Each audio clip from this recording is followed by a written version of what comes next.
Salve, rapaziada, Vitor Tricolor aqui para mais um vídeo para vocês aí. Ontem o São Paulo saiu sob vai no Morumbi com merecimento, porque é uma festa daquela que a nossa torcida fez e os caras fazem aquele papelão, empatar na estreia, né? Depois de 45 mil na estreia, para mim foi merecida a vaia. Vamos reagir a esse debate aí na Band Esporte G4 do programa G4 da Band Esporte, link da Band Esporte na descrição, todos os créditos a ele, valeu? Se inscreve no canal, deixa o like e vamos pro vídeo.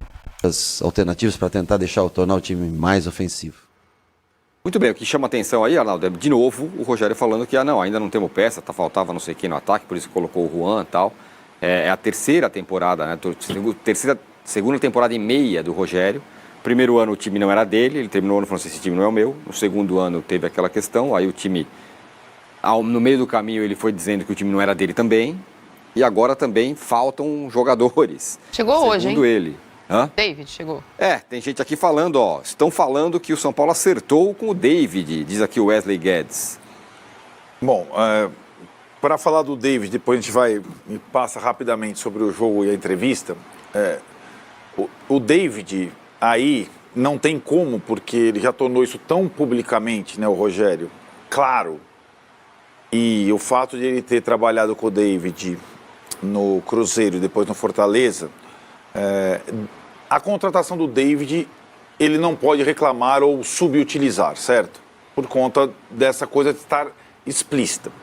Vamos lá, eu acho que a grande diferença da largada do Corinthians e do São Paulo é a diferença que a gente citava, além do resultado, que a gente citava do contraste entre os dois times de 2022 para 2023. O Corinthians optou por manter o time base e trocar o treinador, apostar num treinador novo. O São Paulo optou por remontar o time, inclusive o elenco todo, e manter o treinador. Qual está mais pronto? Nenhum. Agora, o conhecimento do Rogério, não só do clube, mas dos jogadores que ficaram, e ficaram vários, e dos que chegaram, ontem foram 3 estreias, é maior. O São Paulo também teve mais facilidade que o Corinthians, porque jogou na sua casa com 45 mil caras a favor e não fora de casa em Bragança. E por isso, no primeiro tempo, o São Paulo, diferentemente do Corinthians, bem treinado, isso é bom a gente falar, bem treinado, bem preparado para jogar contra o Ituano no começo do jogo, fez um bom primeiro tempo. Bom primeiro tempo mesmo. Igual ano passado, o São Paulo sempre começa melhor. É isso.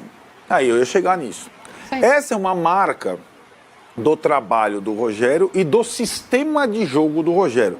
Esse maldito 4-2-4, 4-1, 4-1, fala o que você quiser. Calma. Porque o São Paulo jogou desta forma também na final do Paulista, também na final contra o Del Valle, com outros jogadores, mas é um sistema que ele vai se tornando previsível e a partir do momento em que os jogadores começam a se desgastar fisicamente, o adversário começa a ter possibilidades no jogo. Ou seja, ou você faz o gol quando você está bem no primeiro tempo, ou você vai sofrer.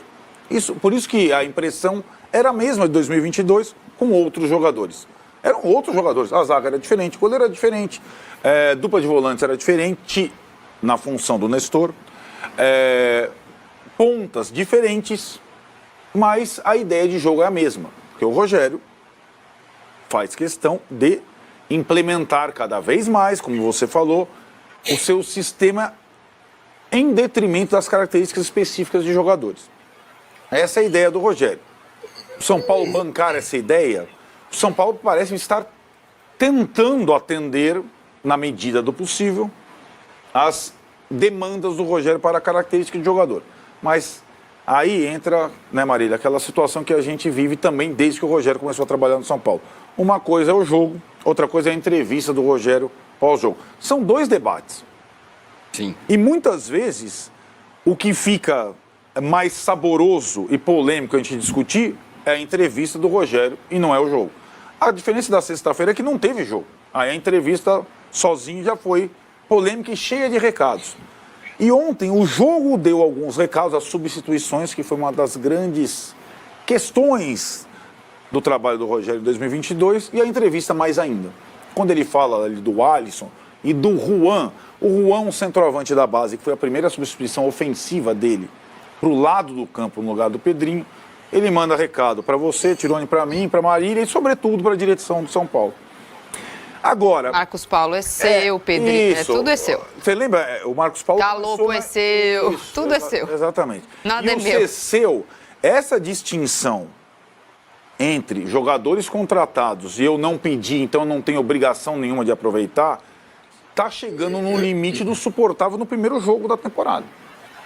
Ou vai ter Porque, assim, a qualidade técnica do Galopo, do Marcos Paulo e de outros é indiscutível. Do Nicão. Do Patrick, que, nesse tipo de jogo aí, desequilibrava. Porque o Patrick é um jogador que tem força para fazer jogadas diferentes. No fundo do campo, dando assistência e fazendo gols. Que o Pedrinho não tem. E o Wellington Rato, embora tenha estreado muito bem, estou aqui... Olha, o Wellington Rato está de parabéns, porque mesmo com a bagunça do segundo tempo, você continuou jogando e com um cara que chega aos 30 anos num time grande com 45 mil pessoas, não sentiu minimamente e mostrou que pode ser um jogador útil. Então não teve só má notícia o jogo do São Paulo, mas digamos que a paciência que o torcedor do São Paulo tem e a devoção de ir ao campo e não contestar em nenhum momento o treinador, é a questão do órgão fiscalizador, que é tão importante para a manutenção do treinador, nenhum torcedor do São Paulo, organizado, sobretudo, vai fazer como o torcedor do Corinthians fez com o Silvinho ano passado. Eles estão mais para Lázaro, e comparando Lázaro e Rogério Ceni, não todos pegando essa comparação, mas no estádio o Rogério Ceni vai ser apoiado sempre. Agora, o que eu comecei a notar é que as minhas questões, as nossas questões do G4, em relação à prática e ao discurso do Rogério começam a surgir. Pô, de novo essa conversa? De novo falta jogador de velocidade? De novo falta jogador de 1 contra 1? Ainda está faltando, eu diria aos meus colegas, quando eu puder eu ter essa oportunidade, por que você não aproveita um jogador que custou 5 milhões de dólares nem por decreto? Por que você não coloca o cara para jogar? Para mostrar se ele é bom ou não, se ele serve ou não. Porque o que está acontecendo com o Galopo beira a sacanagem. Né? Então não foi feita a pergunta do Galopo na sexta-feira, não foi feita ontem. E o cara já entrou faltando 10 minutos para acabar o jogo, quando o time já estava. E o Marcos Paulo, junto com o Galopo. E o Marcos Paulo, contratado para ser uma alternativa de lado, já não será. Já não será. Isso tudo nós estamos discutindo mais do que o jogo em si. O Luciano de 10, na função que ele não funciona direito. Eu acho que essa vai ser tem um monte de coisa. Daqui a pouco vai o Luciano, ali ele não vai render. Então tem muita coisa para discutir sobre o trabalho do Rogério nessa, como você falou, Tirone, terceira temporada. Tem o campo e tem muito do discurso, que já não é tão aceitável assim para grande parte dos que acompanham o São Paulo. Sabe o que eu acho? Só rapidinho. O São Paulo foi o último time grande a estrear. Então teve a estreia do Santos com um sustinho de virada. Teve o Palmeiras, que jogou até melhor que o São Bento, empatou em casa. Aí teve o Santos, que de virada ganhou em casa. Aí o Corinthians perdeu jogando absolutamente nada. Até acabar o jogo do São Paulo ontem, porque eu fiz o Corinthians e fiquei assistindo o jogo do São Paulo na TV para fazer o terceiro tempo. Até a vaia do Luciano eu não conseguia entender se a vaia era pro Luciano ou pro Rogério ter tirado o Luciano, e já tinha ficado uma areia. Quando acabou o jogo, antes da vaia do final do jogo, eu não tinha achado tão ruim. Tinha achado aceitável. Aí vem a entrevista. Aí vem a entrevista, é o fim do mundo. A entrevista piora as coisas. Ela piora as coisas. Assim, aí, além dessas interrogações que me parece clara, e aí vem uma informação, a vaia da impaciência da torcida também já é um pouco da diretoria. Ninguém aguenta mais o Rogério falando que tudo não é dele, tudo é culpa da direção, da administração, do déficit do dinheiro. Começou a encher um pouquinho a paciência da direção. Já tá, não tá mais tão legal. Essa coisa dele... Eu me lembro quando eu era muito mais nova, eu nem era jornalista ainda, que era o Luxemburgo, que era eu ganho, a gente empata, eles perdem. Então, um pouco assim o Rogério, né? Com relação aos jogadores. Nunca nada tá bom para ele. Bom, eu falei assim, contrato então o Griezmann para ser o 10 do São Paulo, tenta o Mbappé para o jogador de lado de campo, porque nada tá bom para ele. Bom, vamos ver se ele vai os números aqui com relação à contratação do David pelo São Paulo. Então vai. $1 milhão pelo empréstimo até o fim do ano. Vai jogar todos os jogos. Era 0, né? Era 0, você lembra? Você lembra? Sim. São Paulo não aceita pagar pelo empréstimo do jogador. Só por causa do... Quando vai pagar? É 1 milhão de US$ 1 reais. dólares pelo empréstimo até o fim do ano. Ô, Tirone. Desculpa. Pera aí, calma aí, vocês segurem-se nas cadeiras. R$ 1 milhão. Melhorou. Já muda um pouco. Ah, Né? Já muda bastante. Melhorou bem. Reais. Muda um pouco. Calma aí, que o Arnaldo ia... Caiu de 5 O Arnaldo até tomou para jogando na uma caneca, água na aqui televisão. agora. Calma. R$ 1 milhão pelo empréstimo até o fim do ano. Agora, se o São Paulo chegar no fim do ano e o David fizer 65 gols, o São Paulo for campeão de tudo, e o São Paulo quiser contratar o David, são 4 milhões de dólares para adquirir os direitos federativos do David, que mais uma vez o Rogério na sexta-feira falou, né, de novo, do David. Aí, Coutinho, será que isso alivia um pouco? Será que agora o Rogério vai achar que pelo menos algum atacante ele tem, um cara que ele quer e tudo mais? Ou será que no próximo jogo vai faltar lateral esquerdo? Assim, tirando aquilo que vocês comentaram muito bem aí antes de mim, torna-se até mais preocupante, né? Porque é mais um jogador que ele pediu, que ele vai colocar na prateleira da que ele pediu, né? Entre os jogadores que ele pediu, em detrimento a outros que às vezes pedem passagem no time ou tem características que poderiam ser utilizadas em determinados jogos, como o de ontem, por exemplo. Acho que o Galopo ele poderia ter entrado já no intervalo do jogo de ontem, porque Era pra entrar. em relação ao Luciano, que é um jogador que até consegue ter um bom jogo curto ali, né, de tabela, triangulação, mas não é tão agressivo, né?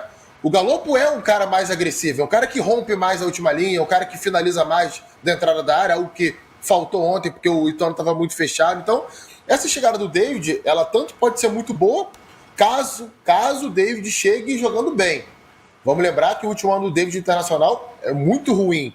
Tudo bem que o Rogério conhece ele, que jogou bem com ele no Fortaleza, no Cruzeiro nem dá para dizer, né, porque foi tão pouco tempo que não dá pra gente ter uma opinião formada, mas realmente no Fortaleza o David foi muito bem com o Rogério, jogando pelo lado, jogando como atacante central, quando o Fortaleza jogava mais no contra-ataque, e acho que ele talvez possa ser utilizado mais pelo lado no São Paulo, pelo contexto do São Paulo, mas também é uma outra coisa que a gente tem que lembrar, o David, que é um ponta de força, de velocidade para atacar espaço, mas que na hora de marcar também dá um miguezinho, né? Não é um cara que vai cumprir até o final como o Rogério gosta também. Ele, claro que ele sabe disso, mas que não seja... Que isso seja avisado ao torcedor do São Paulo e que isso fique muito claro nesse momento. Agora, sobre o jogo de ontem, acho que tem muito do ranço já, né, do ano passado. É um jogo muito parecido com vários que o São Paulo teve em 2022. De jogar no campo de ataque, de começar bem, como vocês falaram, de ter um volume, né, ofensivo ali interessante na primeira etapa, e que aos pouquinhos o time vai se desestabilizando, mentalmente vai ruindo, porque é curioso o quanto o São Paulo é ansioso para fazer o gol, né? Não sai naturalmente. O São Paulo chega próximo do gol, próximo da área, e toma a decisão mais precipitada, sabe? Ou demora a finalizar e tenta achar um passe, ou precipita a finalização, precipita o último passe. Isso é muito costumeiro. Se a gente pega os lances de ontem de perigo do São Paulo, a gente está vendo na tela aí, direto isso acontece. É um chute antes da hora, é um driblezinho a mais, é uma enfeitada às vezes desnecessária, ou às vezes um segundinho, 2 segundinhos ali para esperar a movimentação do companheiro para gerar uma oportunidade de gol mais clara e acaba não acontecendo. Acho que o Ceni ontem, no meio do primeiro tempo, descobriu, né, ou se deu conta de algo que eu frisei aqui na quinta-feira, que era incompatível. O Wellington Rato pela direita com o Rafinha como lateral, Pedrinho pela esquerda com o Wellington como lateral. Por quê?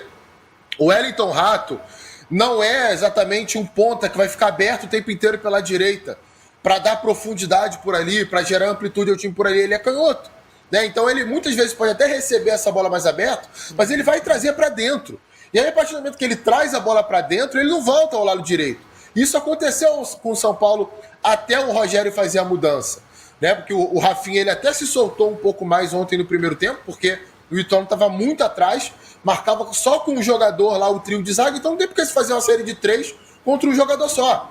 O Rogério até soltou mais o Rafinha, mas ele não é aquele jogador mais de chegar à linha de fundo toda hora. Então, em alguns momentos, o São Paulo tinha essa dificuldade, faltava alguém para gerar essa profundidade pela direita, e aí é o momento que ele inverte o Wellington Rato com o Pedrinho. O Pedrinho é sim esse ponta, tanto pela esquerda quanto pela direita. E aí o time melhora nesse sentido. O Wellington Rato meio um pouquinho torto ali, né? Um pouquinho desconfortável, mas concordo, acho que foi de linha ontem o melhor jogador do São Paulo, tirando os zagueiros. Acho que o Ferrarese fez um belo jogo, o Arboleda também foi um jogador muito seguro. Aliás, acho que isso o São Paulo teve de bom ontem. Ele não gerou tanto contra-ataque ao Ituano, foram poucos contra-ataques ao Ituano. É impossível você jogar o tempo inteiro no campo do adversário e não ter nenhum contra-ataque contrário.